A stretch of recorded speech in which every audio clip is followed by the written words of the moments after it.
Who's looking for menial jobs. Oh, recruitment agencies have been cashing in on the despair with promises of lucrative jobs in the oil-rich Saudi kingdom and other Middle East countries. But as Wahiga Mwaura reports, the journey of great hope ends in a Saudi ordeal for some of the desperate job seekers. The hashtag for this story is the Saudi ordeal. We want to hear from you. Here now is the story.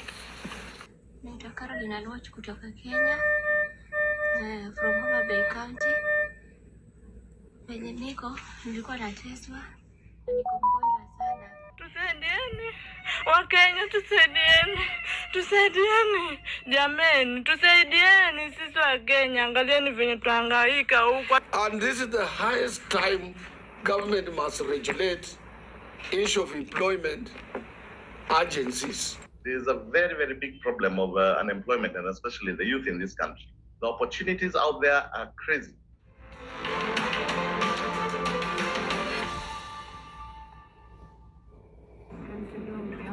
Every week, hundreds of Kenyans board different flights at the Jomo Kenyatta International Airport for that 6 to 8 hour flight to some Middle Eastern destination.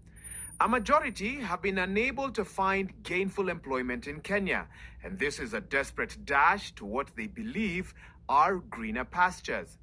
For the fortunate majority, after a few years, they will be back to Kenya safely. But for others, what may have seemed like a dream opportunity was actually the start of a nightmare.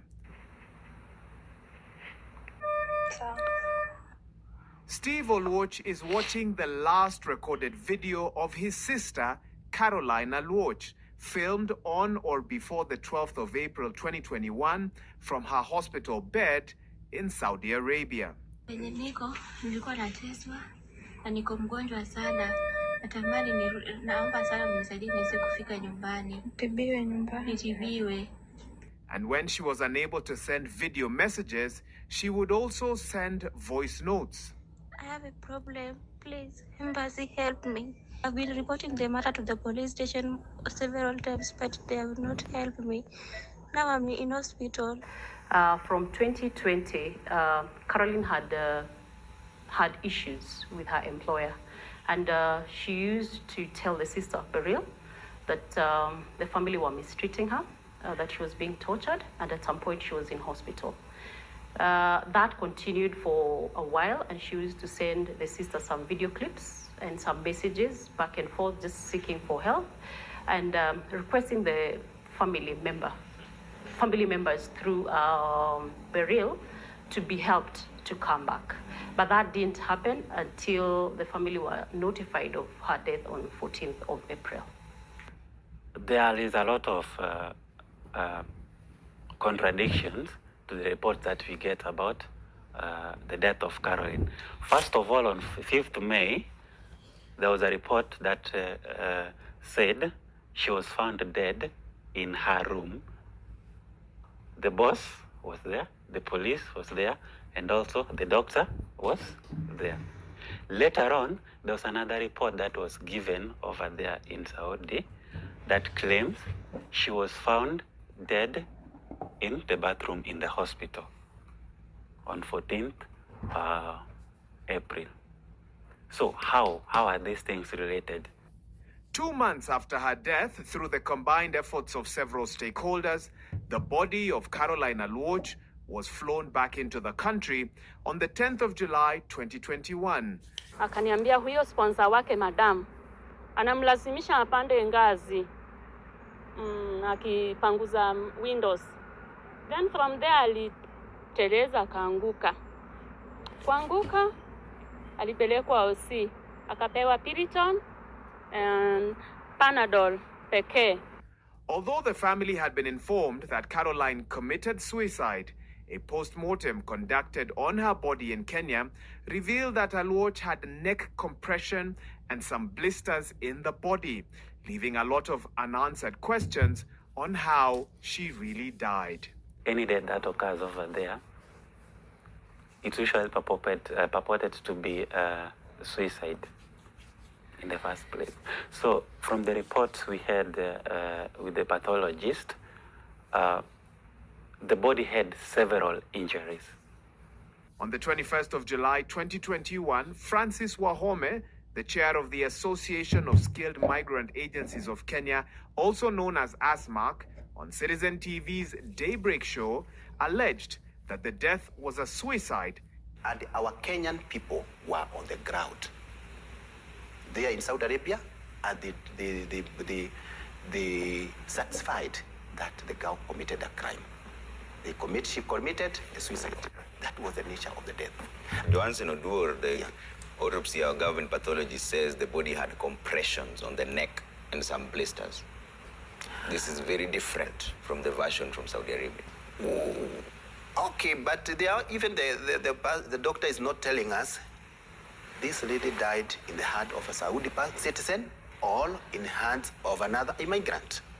Caroline's quest to earn a living in the Middle East ended a little under 1 year later, as she was laid to rest in Homa Bay in late July, with the true cause of her death still a mystery.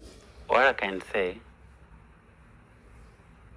her boss, an Arabian, is far much aware of what might have transpired to my sister.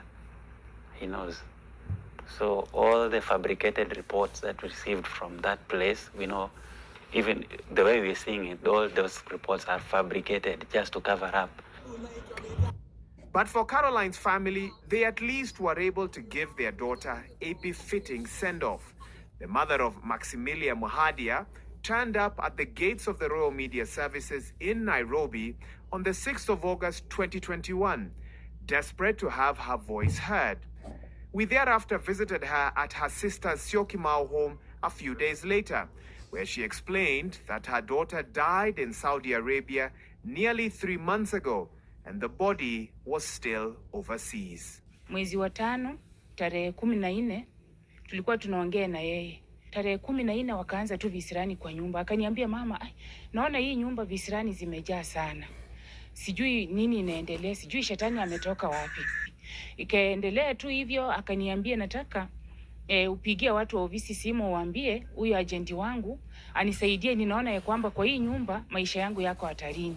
Nikarudi tena nikapigia agenti wake nikamwambia saidia mtoto wangu. Akaniambia mtoto atakuwa tu sawa.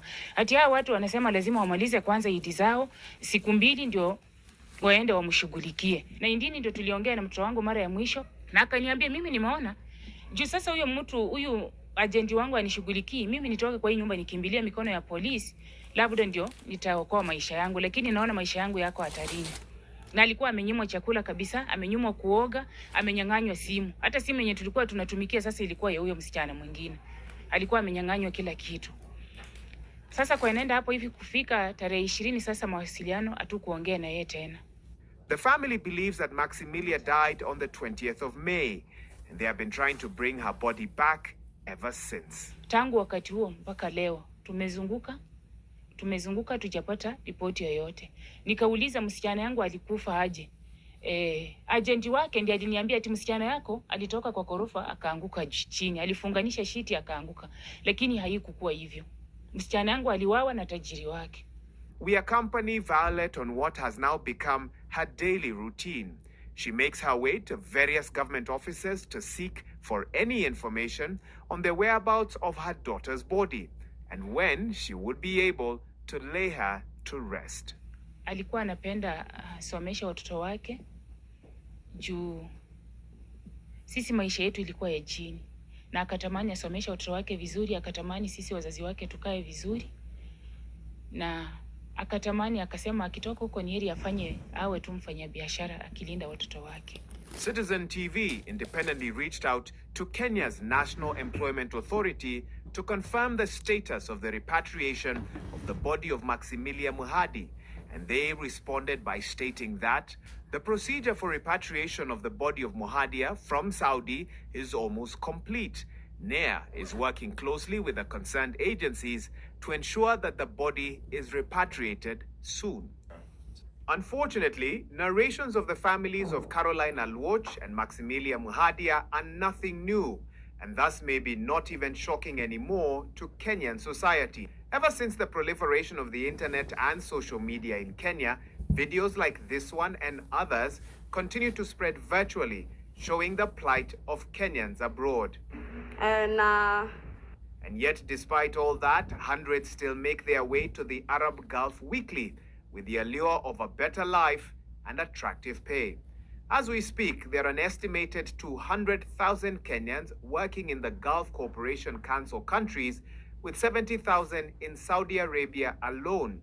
In May 2021, Kenyans in Saudi Arabia working as domestic laborers, doctors, university lecturers, and other professions sent home 1.62 billion Kenya shillings, making Saudi Arabia the third top remittance source behind the United States and the United Kingdom. Look at the Kenyan situation economically. Most young people don't have jobs, and it is the obligation of the government to provide for these jobs. So if they had means in Kenya, I think they will stay. Which is why in 2014, Kenya imposed a ban on the recruitment of workers to the Gulf region, necessitated by increasing cases of mistreatment of migrant workers. The ban on the recruitment was only lifted after several reforms, including the signing of a bilateral agreement with Saudi Arabia, United Arab Emirates, and Qatar, the posting of labor attachés to Saudi Arabia, UAE, and Qatar.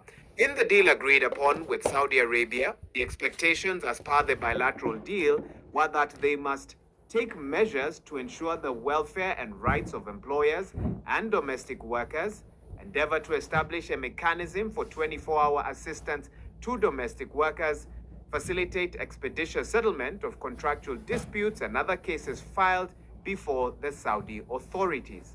But still, videos like these showing mistreatment and agony continue to be shared. Tusaidieni Wakenya, tusaidieni jameni, tusaidieni sisi Wakenya. Angalieni venye tuhangaika huku, hatukutarajia kwamba tutakuja kupata hizi shida. But the chairman of the Kenya Association of Private Employment Agencies, Ken Kiagiri, believes that the industry has witnessed significant reforms, and he disputes the content of the viral video, describing it as stage-managed. If you are very keen to see the video, you'd see the girls pretending to cry and others are giggling and laughing. And because we had contacts from the inside, we got information that these girls got there and wanted to get paid for the period of time they've been there. We spoke to the employer on the other end and told him, okay, fine, they've been there for about 2 weeks or 3 weeks. Let's, just cut a long story short, let's pay them something because the girls are complaining that they left their kids who are about to join school on this other end and they didn't have money for school fees. They thought we were going to go and start working immediately. But as you may be aware, every country has got its rules and regulations. The National Employment Authority